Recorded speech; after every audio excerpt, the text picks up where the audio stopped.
이 어지럼증이라고 하는 거는 빈혈보다는 굉장히 다양한 원인. 저는 3가지 흰색 음식을 굉장히 경계하고 있어요. 어지러움을 그냥 일순간이라고 그냥 무시하지 마시고.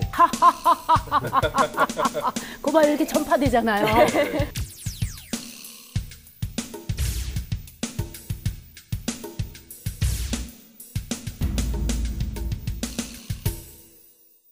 안녕하세요. 쉽게 풀어가는 건강 토크닥터 토닥 아나운서 김문정입니다.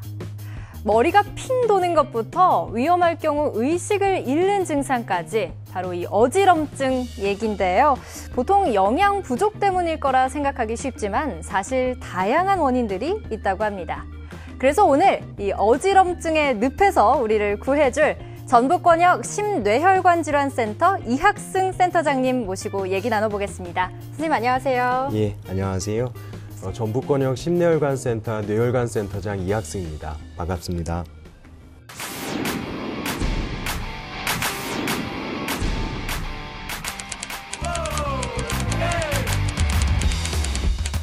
늘 그 자리에 계신 우리 토닥가족 황희선 씨 나와주셨고요. 또 오늘 새로운 손님이 이곳을 찾아주셨습니다. 여러 분야에서 활발하게 활동하고 계신 분이죠. 이 전북권역 심뇌혈관질환센터 홍보대사로 활동 중이신 방송인 김보아 씨 나와주셨습니다. 어서 오세요. 네, 안녕하세요. 여러분의 보아덩어리, 매력덩어리 김보아 인사드리겠습니다. 네, 건강박수 한번 치고 시작할까요? 짝짝짝짝짝. 반갑습니다. 오늘 이렇게 건강과 관련해서 얘기 많이 나눠볼 텐데요. 선생님께서 센터장을 맡고 계신 이 심뇌혈관질환센터 어떤 일을 하는 곳인가요? 심뇌혈관센터는 심근경색이나 뇌경색과 같은 급성 심뇌혈관 질환의 치료를 담당을 하고 있고요. 24시간 전문 치료 체제를 가동을 해서 언제든지 환자의 치료를 할 수 있도록 하고 있습니다. 또한 그 환자의 재활이라든가 그다음에 예방 관리 사업을 하고 있기 때문에 전북 권역 내 이제 환자들의 교육이라든가 혹은 이런 심뇌혈관 질환의 예방을 위한 이런 여러 가지 사업을 같이 하고 있습니다. 김보아 씨는요, 아까 네. 소개 멘트에서도 제가 잠깐 소개해 드렸었는데 4년째 전북권역 심뇌혈관질환센터의 홍보대사로 활동을 하고 계세요. 아무래도 건강에 굉장히 관심이 많을 것 같은데요. 그렇죠. 제가 심뇌혈관센터 홍보대사이기 때문에 관심도 굉장히 높고요. 그리고 이제 많은 분들이 제가 홍보대사인 걸 알아요. 네. 그래서 지켜보는 분들이 많이 계시기 때문에 그분들 때문이라도 제가 건강하게 이렇게 활력을 갖고 사는 모습을 보여드려야 할 의무와 책임이 있어요. 그래서 운동도 열심히 하고요. 그 다음에 제가 여러 가지 식습관부터 이런 것부터 예전하고 많이 또 더 다르게 관리하고 그렇게 관심 있고 그렇습니다. 네. 그럼 이렇게 오늘 토닥 녹화장 찾아주신 김에 본인만의 건강 비법 하나 알려주고 가세요. 저의 건강 비법은요. 저는 3가지 흰색 음식을 굉장히 경계하고 있어요. 흰색 음식이요? 네. 궁금하시죠? 네. 근데 우리 선생님은 센터장님 벌써 눈치채셨을 거예요. 식탁에서 제가 좀 이렇게 멀리 하려고 노력하는 것이 흰색 3가지. 흰 설탕, 흰 소금, 하얀 밀가루. 예, 이 3가지를 적당량을 먹으려고 제가 노력하고 있고요. 그리고 이제 제가 방송을 37년 중에 제가 20년 넘게는 건강 프로를 했어요. 그래서 이제 거기에서 그 얻은 철학이 우리가 이 심뇌혈관이나 이런 증상들이 대부분 혈관이나 혈액하고 다 연관돼 있죠, 선생님, 센터장님. 예, 그래서 많이 웃게 되면 피 끈적임이 덜하다고 그래요. 그래서 제가 아침 먹고 웃고 점심 먹고 웃고 저녁 먹고 웃고 그냥 하하하하하 그거 이렇게 전파되잖아요. 그래서 많이 웃으려고 노력한답니다. 네, 이렇게 웃는 모습 잃지 않고 오늘 끝까지 한번 건강으로 가는 지름길 함께 찾아보도록 하겠습니다. 이번 주제가 어지럼증인데요. 저는 배가 고프면 그렇게 어지럽더라고요. 두 분은 어떨 때 어지럼증을 느끼시나요? 지금 방금 들으면서 어쩜 이렇게 나오고 증상이 똑같지? 정말요? 제가 이제 어떤 때는 바빠가지고 12시에 점심을 먹어야 되는데 한 3시나 4시에 먹게 되잖아요. 그러면 갑자기 손이 막 부르르 떨려요. 부르르 떨려가지고 그러면서 제가 과식을 하게 돼요. 그리고 제가 얼만큼 양을 먹었는지 이 조절하는 힘이 없어지나 봐요. 그래서 소화도 더부룩하고 진짜 손떨림도 막 있고 그리고 눈도 막 파르르 떨리고 네. 예, 그런 어지럼증이 있더라고요. 그런 경우는 밥을 많이 드시면 해결되는데 아, 그래요? 저는 시험지만 받으면 어지럽더라고요. 이거는 해결이 잘 안 되더라고요. 어떻게 할 수 있을지 정말 다양한 경험들이 있는데 네. 이 어지럼증 선생님 왜 발생하는 건가요? 흔히 잘못 알려진 게 어지럼증의 원인이 빈혈이라고 생각들을 많이 네. 하시는데요. 실제로 영양 부족이나 빈혈로 인해서 생기는 어지럼증은 10%가 채 되지 않습니다. 대부분의 경우는 예전에 어른들이 귓속병이라고 이야기를 하는 네. 이 평형신경병증이나 이석증이라고도 알려져 네. 있죠. 그 밖에도 이제 뇌졸중과 같은 뇌혈관 질환이 주된 원인입니다. 네. 또 하나 이제 생각을 해야 되는 것이 젊은 연령층에서는 편두통 때문에도 어지럼증이 생기는 경우가 네. 상당히 있고요. 네. 그보다 흔하지는 않지만 귀 안쪽 부분에 물이 차서 생기는 메니에르병이라고도 있습니다. 그러니까 굉장히 실제로 이 어지럼증이라고 하는 거는 빈혈보다는 굉장히 다양한 원인, 특히나 이 귀 안쪽에 있는 평형신경하고 굉장히 밀접한 관련이 있다라고 볼 수 있습니다. 국내 보고를 보면 그 어지럼증으로 병원에 내원하는 환자의 80%가 귀의 전정기관 이상으로 진단받는다고 하더라고요. 예, 맞습니다. 전 그것도 모르고 그렇게 어지럼증이 있어서 그 빈혈약을 계속 먹었어요. 아, 그게 빈혈하고는 또 별개의 문제군요. 빈혈약이 필요하신 분도 물론 있죠. 네. 근데 이제 실제로 그런 분들은 그렇게 생각보다 많지는 않기 때문에 네. 어지럼증의 원인을 먼저 찾아보는 게 중요합니다. 예. 그러니까 이제부터는 빈혈이 아닐 가능성도 염두에 두고 좀 다양한 원인을 찾아보는 게 필요하다 이런 말씀이신 것 같은데요. 그런데 특히 여름에 날이 뜨거울 때 좀 다른 날보다 어지럽거나 이런 걸 많이 느끼지 않나요? 두 분은 어떠세요? 아우, 그러면 이게 땡볕에 갑자기 나가면요. 순간 어떤 느낌이 드냐면 아주 그냥 거의 100층에 가까운 그런 빌딩을 한꺼번에 딱 올려다보는 그런 어지러움증, 아찔한 느낌이 들어요. 근데 이제 물 안 먹으면 좀 우선해지다가 다시 날이 계속 더워지면 그렇게 어지러질 하더라고요. 저 같은 네, 경우도. 맞습니다. 예. 이게 덥고 그래서 어지러운 것도 있지만 근데 별로 못 느끼실 것 같은데요. 오히려 저는 이렇게 건강하셔가지고. 차가운데 에어컨이 갑자기 시원한 데를 들어가면 살짝 그런 면이 있더라고요. 예. 전 뚱뚱하니까 덥잖아요. 선생님 그런데 이렇게 계절과 어지럼증 상관관계가 있나요? 학문적으로만 볼 적에는 계절하고 어지럼증의 그 상관관계가 있다라고 하기는 좀 어려운데요. 네. 근데 이제 뇌졸중을 제외를 하면 대부분의 어지럼증이 기능적인 어지럼증이라고 얘기를 할 수 있거든요. 이제 그 얘기가 무슨 얘기냐면 결국 우리 몸 상태, 이제 컨디션에 따라서 이제 어지럼증이 생길 수 있다라는 건데 더워지는 시기가 되면은 우리 몸에 아무래도 탈수라든가 이런 더위 적응력이 좀 약해질 수 있기 때문에 쉽게 어지럼증이 생길 수가 있고요. 또 연세가 드실수록 일사병과 같은 이런 온열 질환에 노출되기가 쉬운데 이 온열 질환의 첫 증상이 대부분 어지럼증으로 시작을 합니다. 그래서 네. 아무래도 몸 컨디션이나 여러 상황이 여름에 더 쉽게 어지럼증을 느낀다라고 생각을 할 수가 있지요. 실제로 뇌졸중으로 응급실에 내원하는 사람의 그 한쪽 마비로 오는 사람이 58% 정도 되고 네. 또 언어장애로 오는 사람이 28% 그리고 어지럼증이 11%나 된다고 하더라고요. 그러니까 그냥 대충 넘겨서는 안 되는 꽤 일 높은 같습니다. 수치를 네. 보여주고 있네요. 근데 이게 똑같은 어지럼증이라고 할지라도요, 순간적으로 머리가 핑 도는 그런 경우가 있고, 또 하루 종일 빙빙 돈다 그런 느낌이 들 때가 있잖아요. 이 둘은 어떻게 다른가요? 가장 흔한 어지럼증이 이제 이석증이라고 불리는 건데요. 이제 귀 안에 평형기관에서 돌이 떨어져 나와서 생긴 문제입니다. 이제 그 돌이 떨어져서 생기는 어지럼증이다 보니까 가만히 있을 때는 어지럽지가 않고요. 네. 누웠다 일어난다거나 고개를 돌릴 적에는 순간적으로 이렇게 회전목마가 도는 것처럼 이렇게 핑 잡아도는 이 어지럼증이 있죠. 그런데 뇌졸중과 같이 이 혈액순환 장애로 인해서 중심을 잡아주는 뇌 기능의 손상이 생기면 이것이 쉽게 말하면 컨트롤 타워가 문제가 생긴 거기 때문에 잠깐 어지러운 게 아니라 계속적으로 어지럽고 특히나 빙 도는 느낌보다는 꼭 술 취한 것처럼 몸이 자꾸 쓰러질 것 같은 이 균형 장애가 생기는 경우가 많습니다. 맞아요. 옛날 어르신들 보면 저희 어머니도 그렇고 이게 한참 동안 앉아서 일하시다가 갑자기 일어나시면 꼭 싱크대를 붙잡았어요. 이렇게 어지러우시니까. 벽 귀퉁이나 아이고 어지러워 이러면서 그러니까 그런 증상들이 다 그 이석증하고 이렇게 다 연결된 그런 증상들인가 봐요. 100%가 다 이석증이라고 할 수는 없고요. 연세가 있으시면 아무래도 혈압이 있으신 분들이 많기 때문에 갑자기 일어났을 때 혈압이 떨어져서 생기는 어지럼증도 있는데요.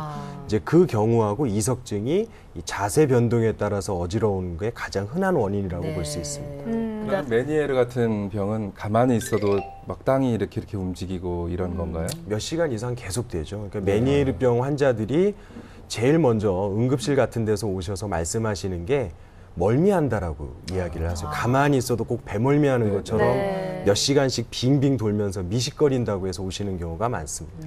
예. 이렇게 중장년층이 이석증으로 고민 많이 하시는데요. 김부하 씨는 제가 생각했을 때 동안이라 이런 증상이 직접 없을 것 같고 혹시 주위에 좀 경험해 보신 거 있으신가요? 주위에서 들어본 말들이나 이런 것들이요.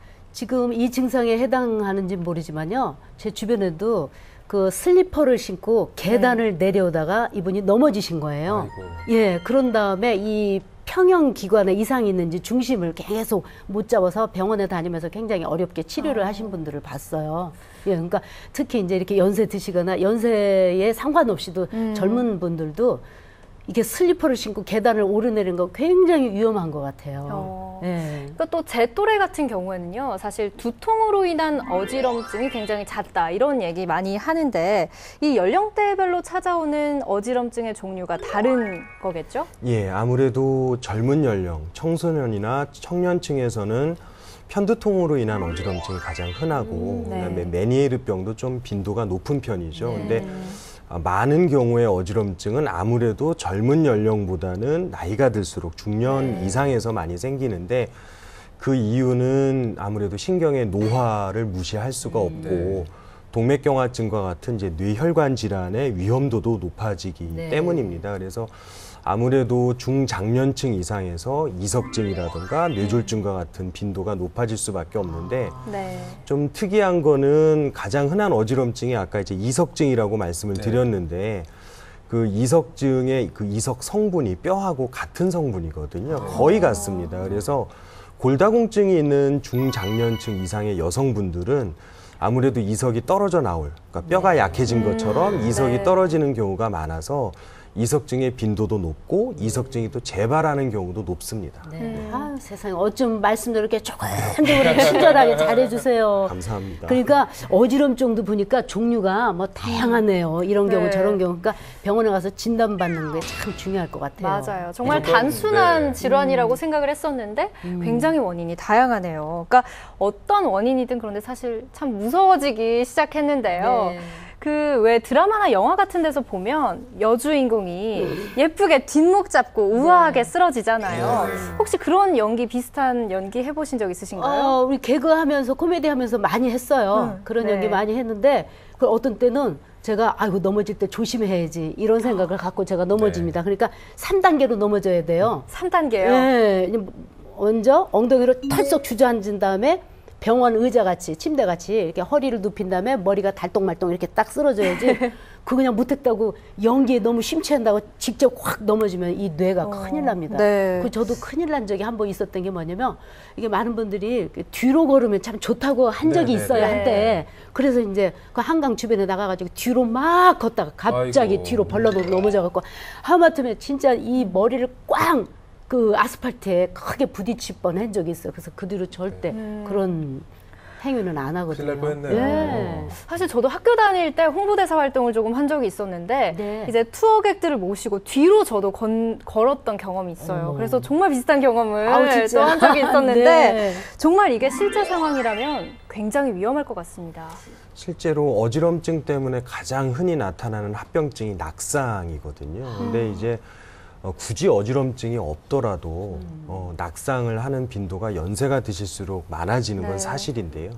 어지럼증을 가지고 있는 분들의 비율을 보면 65세 이상의 노인 연령층이 한 25%, 그러니까 4명 중에 1명이 어지럼증을 느끼고 75세가 넘어가 버리게 되면 이제 2분 중에 1분 이상은 어지럼증을 느끼게 되는데 그런 분들의 한 10분의 1, 한 10% 정도가 낙상을 경험을 해요. 근데 문제가 뭐냐면은 이쁘게 아까 말씀하신 것처럼 이렇게 이쁘게 쓰러지는 게 아니라 고목나무가 꼭 넘어가듯이 한꺼번에 쿵 하고 쓰러지기 때문에 오히려 나중에 어지럼증보다는 골절, 낙상으로 인한 골절이라던가 다른 2차적인 상처로 인해서 그거 치료하는데 오히려 시간을 더 허비를 하게 됩니다. 그래서 이 낙상은 특히나 연령이 있는 분들은 좀 조심해야 됩니다. 왜냐면 아까 골다공증이 있는 분들이 이석증에 걸릴 위험이 높은데 또 골다공증이 있는 분들은 넘어졌을 때 또 뼈가 부러질 확률이 더 증가되고 이게 엎친 데 덮친 격이 되겠네요. 그렇습니다.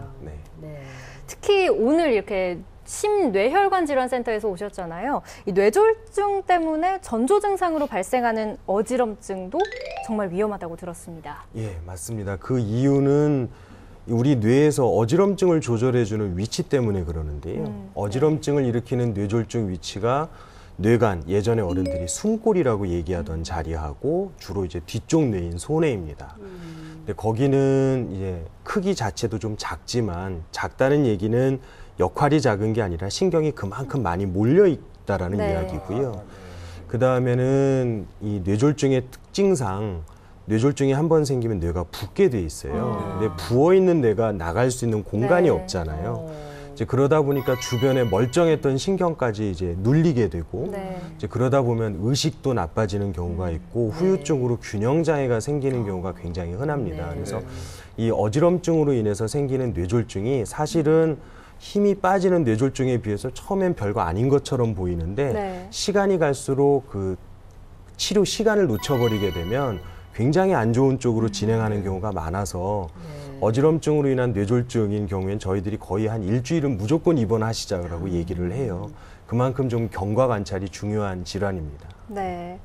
쉽게 풀어가는 건강 JTB 토닥. 오늘 정신이 아득해지는 어지럼증을 주제로 오늘 함께하고 계신데요. 이 앞에서 살펴본 다양한 원인들 가운데요. 가장 많이 말씀하신 게 이석증이에요. 이 이석증으로 어지럼증이 발생했을 경우에 어떻게 치료가 가능할까요?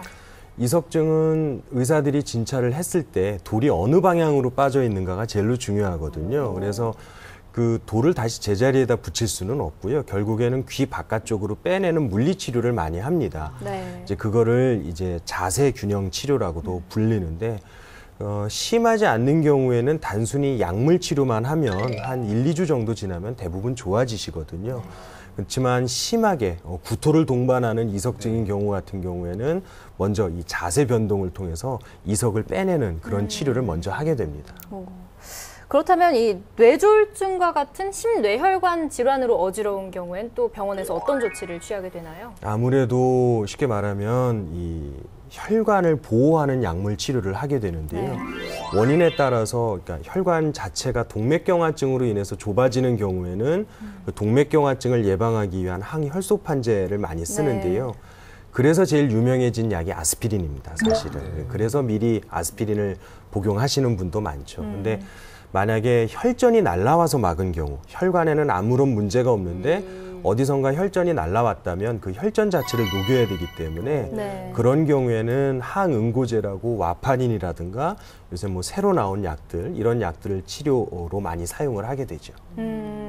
그렇다면 이 어지럼증을 예방하는 생활 습관도 있을 것 같은데요. 두 분 혹시 예상해 보실 수 있을까요? 어지럼증을 예방하는 거요? 그러니까 역시 그 밥심이 밥심. 최고인 것 같아요. 그래서 요즘에는 저는 이제 그 때를 놓치지 않고 가능하면 하루 삼시세끼를 따박따박 제 시간에 먹으려고 노력하고 그 다음에 또 이 즐거운 마음의 자세도 굉장히 중요한 것 같아요. 별 증상은 아닌데 친구들하고 이렇게 재밌게 수다 떨고 그냥 뭐 이렇게 노래 같은 거 부르고 나면은 기분이 상쾌해지는 느낌이 있어요.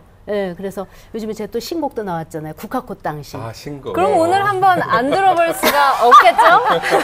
한번 한 소절 불러주세요. 비가 오면 생각나는 그 사람이 그리워 저 별은 나의 별, 저 별은 너의 별, 꿈을 꾸며 사랑했는데. 거기까지요. 네, 너무 길게 하면 편집할 수가 있으니까 여기까지. 어지러움이 사라졌어요. 그러니까 정말 이렇게 즐겁게 스트레스 네. 없이 살아가는 게 아무래도 예방 수칙 중에 하나로 있지 않을까 생각이 드는데요. 선생님 좀 더 제시를 해주신다면요? 아까 말씀드린 바와 같이 가장 흔한 어지럼증이 이제 이석증이거든요. 네. 이제 이석증은 이 골다공증하고 밀접한 관련이 있다 보니까 아무래도 칼슘이 풍부한 음식들, 멸치라든가 우유라든가 우리 뼈를 튼튼해지게 하는 음식이 많은 도움이 됩니다. 두 번째로는 이 뇌혈관 질환, 뇌졸중을 예방하기 위한 음식들이 있는데 많이 복잡하게들 말씀을 하시는데 저는 이 두 가지를 주로 말씀을 드리거든요. 하나는 기름진 음식을 피해달라. 이게 오해가 가끔 있는 게 이렇게 말씀을 드리면 고기를 먹지 말라는 이야기로 잘못 알아들으시는데요. 네. 항상 저는 닭고기 얘기를 합니다. 네. 우리가 치킨으로 먹는 닭과 그 다음에 백숙으로 먹는 닭의 기름 양이 완전히 다르지 않겠습니까? 네. 그래서 그렇죠. 기름기를 적게 드시라는 거지 고기를 드시지 말라는 얘기는 아니고요. 네. 두 번째로는 어쩌면 고기보다도 더 중요할 수가 있는 것이 짜게 드시지 말라라는 이야기입니다. 그게 혈관에는 사실 제일 안 좋거든요. 근데 안타깝게도 우리나라 분들이 가장 싫어하는 것이 간 안 맞는 음식을 제일 싫어하세요. 맞아요. 생각보다 좀 더 간이 안 맞아도 좋으니까 싱겁게 드시라는 말씀을 많이 드리고요. 네. 네. 그 밖에 본인이 어떤 우리 몸 안에 영양이 좀 부족하다라고 느끼신다면 예를 들어서 오메가3라든가 뭐 종합 비타민제라든가 이런 것들은 상황에 맞게 같이 섭취하셔도 많은 도움이 될 수 있습니다. 네. 그러면은 이제 앞으로 날씨가 쌀쌀해질 텐데 우리 특히 또 어르신분들이 이 방송 좋아하실 것 같아요. 어떻습니까? 이게 날씨와 추운 날씨와 어지러움증 이런 관계는 어떨까요? 뇌혈관 질환하고 밀접한 관련이 있고요. 네.